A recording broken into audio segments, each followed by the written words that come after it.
Lesson 4.4, Factoring Polynomials. Our essential question, how do you factor polynomials? There were two problems left on the page for independent practice. Let's go ahead and take a closer look at those. So we are being asked to show that x plus 1 is a factor. If x plus 1 is a factor, then x plus 1 is a 0. And if it is a 0, then you are solving and telling me that x equals -1 is a 0. So that means I'm going to evaluate this at -1 to prove that x plus 1 is a factor. We're going to evaluate using synthetic division, and I'm evaluating at -1. So using synthetic division, the highest exponent goes first. That's an exponent of a 3, so its coefficient is 1. So 3, I need the exponent of a 2, which I don't have, so there's my placeholder. Exponent 1, and then exponent none. So 3, 2 didn't exist, 1, none. So we're going to carry down the first. We multiply diagonally. We add vertically. We multiply diagonally. We add vertically. We multiply diagonally. You add vertically. Because my remainder is a 0, then you are telling me that x plus 1 is a factor. And if it is a factor, you already started the factoring process. So he is your first factor. What you have left over in the synthetic division is the second factor. Because the highest exponent was a 3, that means our answer starts 1 less, which would be an exponent of a 2. And they go down in descending order from that. So x squared, x, no x, which meant he is my constant. And then you already had your remainder. So I had 1x squared minus an x minus 12. Now the first thing you always need to go back through and look is for a GCF. Did you miss a GCF? Is there a GCF between x and 1? No, he's done. Is there a GCF between 1, -1, and -12? No. So my GCF is a 1, which meant these are the smallest as it gets. Now we're going to look at each individual factor. He is a 2er. The only time that you can do a 2er is if you are going to do a difference of squares. He's not a difference, so you can't do him. This is not a 2er, it's a 3er. The only time you can do your 3er is if you do your A times C, somebody better add up to B list. So A times C is a -12, my B is a -1. I need two numbers that multiply to give me a -12, but when I add those two numbers together, I get a -1. Many students will say 3 and 4, but they do not know which number the negative goes on. It either goes on the 3 or it goes on the 4, so test both. -3 times 4 is a -12. If I add -3 and 4, I get a +1, not the number I needed.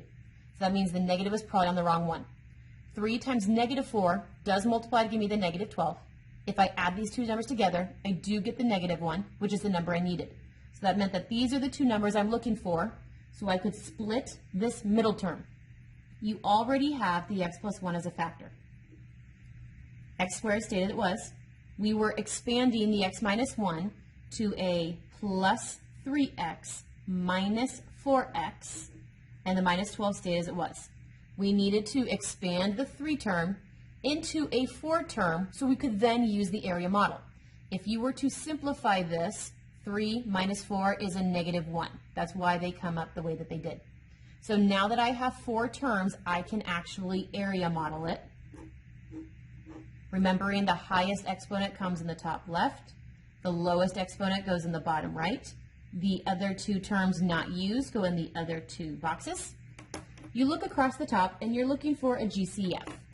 X squared and minus 4x have a GCF of an x. Now it's multiplication. X times x is an x squared. X times -4 is a -4x. -4 times 3 is a -12. 3 times x is a 3x. So I already had the x plus 1 factor. From the area model, I got 2 more factors. I got the x plus 3 factor and the x minus 4 factor. Now that they are all 2-termers, you have to go back and check difference of squares again. He's not a difference, so you're done. He's not a difference, so you're done. He is a difference. I can square root 4, but you cannot square root the x, so he's done. So this is my final fully factored answer, and I am done. We are being asked to show that x minus 2 is a factor. If x minus 2 is a factor, then x minus 2 is a 0. if x minus 2 is a 0, then you're saying x equals 2 is the answer to this function. So if I evaluate this function at 2, I will prove that the factor is a 0. So we're going to go ahead and use synthetic division, and I'm going to evaluate at 2.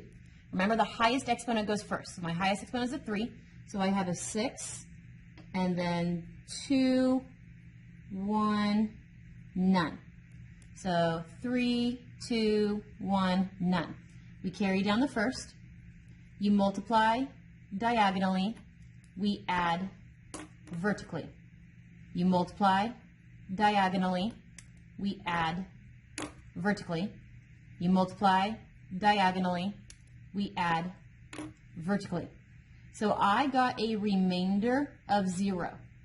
Your remainder of 0 is telling you that this was a 0. It is a factor. So we have x minus 2 is a factor. If it is a factor, then you're already one step closer to factoring.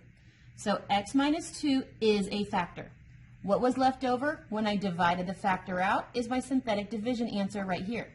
Since my highest exponent started as a 3, when I divide, my next exponent is 1 less, which is 2. And then we have exponent 1, and then exponent none. So what is left over? You have 6x squared plus a 20x plus a 6. Now the first thing that you're always supposed to do is look for a GCF. They told us to check if this was a factor. It is. Now we're supposed to factor. Look for a GCF. Is there a GCF between these two terms? No. Is there a GCF between these three terms? Yes. I can divide everybody by 2. So if I'm going to divide this entire thing by 2, this was already a factor and he's done. I'm going to divide everybody by 2, so there is my 2. What is left when I divide everybody by 2? I have a 3x squared plus a 10x plus a 3. Now we need to see, can I factor this further? Because it has 3 terms, we have to do the A times C, somebody better add up to B chart. So our entire goal, we need to see how can we rewrite this middle 10x into 2 terms so I could then use my area model. So A times C, 3 times 3 is 9. My B is 10. I need 2 numbers that multiply to give me 9, but add to give me 10. 1 times 9 multiply together to give me 9, and when I add them, I do get my 10. So the 2 numbers I'm going to use are 1 and 9. So this 10x is no longer a 10x. This 10x is now a plus 1x and a plus 9x. Now that it is 4 terms, I can factor it using the area model.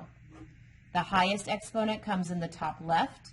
The smallest exponent comes down in the bottom right. The other 2 terms go in the other 2 boxes. You need to find the GCF of the top. 3x squared and 9x have a GCF of a 3x. Now the rest of it's multiplication. 3x times x is going to give me 3x squared. 3x times 3 gives me a 9x. 3 times 1 gives me the 3. 1 times x gives me the x. So I already found a GCF of a 2. You also already found a factor of x minus 2.